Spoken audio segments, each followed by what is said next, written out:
How much was Paul Pogba missed today? I don't think he was that missed. You're not feeling him, are you? No, definitely not. You don't think he was missed? You don't think Paul Pogba was I missed? think the good things that Paul Pogba does was missed today. I think those are the things that could have changed the game for United. Can you tell me what they are? Like what I say, he's not a Herrera, you know. He'll take risks, he'll try and break forward, he'll try and get with the attackers and then spark things off, play some good football in the final thirds. Obviously, he doesn't get back as quick. He makes the game sort of end-to-end, Paul Pogba. He gets you off your seat. It doesn't always work out, but if United wanted to get something out of the game today, they'd have to have taken more risks. Would it be frustrating if you are a teammate of Paul Pogba and he's turning up with his friends in attendance in tow here, he's always on social media, he's getting the really cool haircuts, by his standards very cool, more social media driven than football on the pitch driven? Yeah, I mean, that's probably the biggest criticism that he's had directed at him since he's been at Manchester United. As a teammate? If you were his teammate? I'm old school. I'm like, you deliver on the pitch, you can almost do whatever you like. I'm not really that bothered. The problem is, if you don't deliver, that's when you've got to start looking at yourself going, okay, well, hang on. Do I need to start pulling myself in a little bit? Do I need to start concentrating on playing football? Go back to what I'm good at. And I'll say it again about him at United. He's not a playmaker. He's not going to create a lot of stuff for you. Yeah, he'll create the odd bits and pieces, but they need another creative player next to him, somebody who can pull the strings. France has Griezmann. Pogba, Griezmann together works really, really well. Pogba by himself, trying to create something, be that playmaker, for me, doesn't work. Yeah, he's proved it. The proof's in the pudding. It hasn't worked so far for United this season, him being that. But in saying that, the times, not that many, that it has worked, United have been able to score and penetrate and get behind the back of people. What I would say about his attitude and demeanour as a person, I just think that, unless you're producing the goods, as you said, old school mannerisms, you can't do that. Unless you're producing the goods, you can't carry yourself like that and expect to not have pressure, to not have the eyes on you, to not have the spotlight on you, and to not have people calling out your name and booing you for not producing. I think the two go hand in hand, and if you can't handle that, you need to rein it in a bit. You need to think about, your teammates and what they're going through as well. But for you, like being Man City, your Man City camp, knowing what Pep Guardiola's like, how would Paul Pogba go in a Manchester City side? Would he even fit in?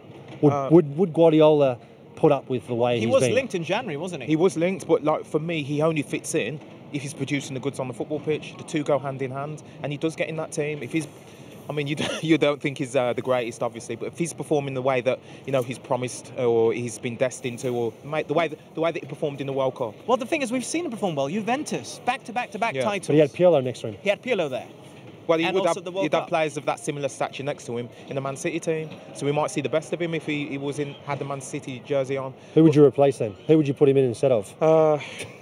Yeah, it's a great question. But does he get in the team? No, he gets in the squad, and he would get a game because the way that Guardiola plays, he mixes it about for when the reason arises. He will mix the team about and create adjustments in that team whenever it's needed. What does Paul Pogba give you different than other centre midfielders? He's athletic. He can get box to box if he feels the need to, if he wants to, if he feels it's worth his while, if he feels like he's going to be appreciated for it.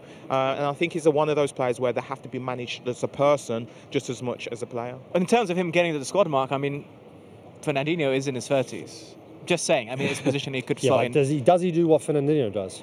You'd have to get in the squad. Yeah, but he doesn't, and I've not seen him do it. Maybe you may have seen him do it for 45 minutes at a maximum at Manchester United so far since he's been there. At Juventus, I can't really comment because I didn't see a lot of him playing at Juventus. Obviously, they're highly regarded in Juve, but like I say, I'll go back to the fact that he had Pirlo next to him, who pulled all the strings. The amazing thing is, in terms of fitting players into teams, we didn't once mention Kevin De Bruyne not being involved. Not one. Exactly. Good point, you could even say, where would De Bruyne fit in today? For who? Because everybody seemed to play well. Yeah, that's the thing. That's the luxury that Manchester City have. Listen, there's no doubt whatsoever. Kevin De Bruyne is a world-class player, and when he's fit, he'll be in that side. There'll be some more reshuffling. Whether it's Bernardo Silva, but who's been phenomenal for them this season already. There will be turnover of players. Like Dario said, there's enough games. Players are changing and, chopping and changing. And once Kevin De Bruyne is back and back to full fitness, who knows what this team's going to accomplish. Yeah, it's just astounding that we haven't mentioned him. I didn't even think about mentioning him until right now and trying to fit Pogba in. How do you fit De Bruyne back in? So, questions for another day after the international break in Pep Guardiola. But I'm going to throw out an idea now. As a human being, as someone that's never played football, if everybody in the press and the fans are talking about me and I'm Paul Pogba and I see the team lose without me, I might be a little bit happy. I might be. I mean, maybe it's an audacious idea. I don't know. Is this possible? I think for somebody like Paul Pogba, yes. I'd say it was possible for someone like him. I think that he is drawn into the idea of that he wants to be the main man. Rightfully so. You know, he's not proved it, he's not shown it, but I think that doesn't mean he doesn't want to be. He wants to be seen as that, and if he doesn't get seen as that, we're likely to see him move elsewhere and take on that, you know, mantle somewhere else. But yeah, there is a possibility that he does see it that way, I'd say. Do you agree or disagree? Listen, you know, people are different human beings. Some people do thrive on those situations when their team's not doing so well when they're not in the side. It just kind of reiterates, hang on, listen, last time I played here for United, we beat Manchester City 3-2 and I scored 2 goals. So he's got that to kind of look back at. You know, you'd hope that your teammates want you to win no matter what. But I suppose he's only human at times, you know, and a player wants to play every week, wants to be in that side and wants to show that they are the number one person, like Darius said, but you've got to back it up, and he hasn't backed it up. He is playing under a manager as well who will drop him if his players playing better in his position. He's done it in the past. So on the performance today, you know, there's every chance that Paul Pogba, once fit, gets straight back into the Man United team. Could Paul Pogba possibly play better when he isn't the main man, though? What if, out of the blue, Manchester United were to sign Kylian Mbappe? This is based on nothing but my own imagination. This is just for hypothetical situations, because you look at them in the World Cup and he wasn't the main man.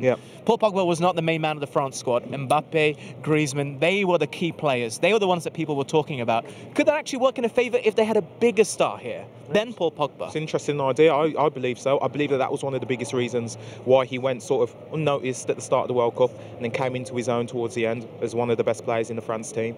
I definitely agree with that, yeah. But I mean, you look at the United team right now. I mean, who's the closest one there? Who's as big as Pogba there now? I don't think it's necessarily about who's a bigger personality. I think it's more about the type of person they have, like the quality of player. So for me, Mbappe and Pogba playing in the same team at Manchester United, would Mbappe make a difference? Yeah, he'd make a difference because he is a world-class player. Would he be the right player to play alongside? He's not going to play alongside Paul Pogba, is he? He's going to play more in an advanced position. So he's going to be Martial side, Rashford, Lingard, one of those, you know. So is that going to make a big difference? No, because Paul Pogba is still going to be the one trying to pull the strings. And what I think a big difference would be is if someone like Antoine Griezmann came here, who was heavily linked at one stage, at a certain stage, possibly coming to Manchester United. Don't think that's going to ever happen. But you never say never. So for me, if someone like him came here or came to Old Trafford, that would make a difference to Paul Pogba. I think you can only do so much. If a player's at a football club with the stature of a Paul Pogba, with the amount of money that you spent on him, and you feel like it's not fitting in, there's only so many things that you can do to make that work. Sometimes the player actually exiting, which obviously we've spoken about, makes the biggest difference. That's why I asked earlier, you know, who's the biggest player next to Paul Pogba in the Manchester United team, and I was thinking then, I can't think of who that is. And maybe it makes it a little bit more level without him being there, and Manchester United could go about their business, you know, the way that they used to be. And so there's different ways to look at it, I think. I don't know if you can bring players in at high value just to get another player to work out. I think players need to be coming into football clubs with what they can bring to the team, and let the relationships evolve within that team after that. When I look at the main men of various clubs, usually it's a striker or someone who plays a bit further up the field than Pogba. At every club. It was Ibrahimovic for a time, I think, but that was only for a short spell. I'm not sure of these influence that he had because he wasn't there really long enough to forge anything that was, you know, we could make judgments off. What about these characters in the dressing room for both of you?